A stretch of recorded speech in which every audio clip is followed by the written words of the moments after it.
কি রান্না করছো? রান্না করিনি, অনলাইনে অর্ডার দাও। দেখো, অনলাইনে খাবার হলো অনেক দাম। কত টাকা বেতন পাই আমি, কত টাকা চাকরি করি সেটা তুমি জানো? কালকে অফিস থেকে আসার সময় একটা ওয়াশিং মেশিন কিনে আইনো। আমি আমার বাবার বাড়িতে রাজরানীর মতো ছিলাম, আমি কোনো কাজ করে খাইনি। তোমার সংসারে এসে আমার কাজ করতে করতে স্কিন সব নষ্ট হয়ে গেছে। এত সুন্দর হাত তোমার, এই হাত কি কাজের হাত? এটা তো আদর করার হাত। নাও, কিটা? আমি তোমাকে ডিভোর্স দিছি, ওইটার পেপারস। আমার ছেড়ে যায় আমরা।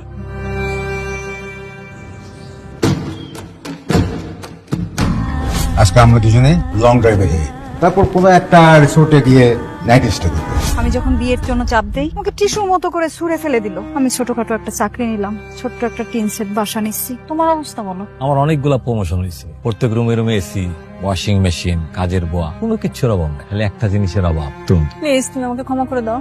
সবগুলো ক্ষমা হয় না, ক্ষমা করা উচিত। ভালো থাক, ভালো থাক।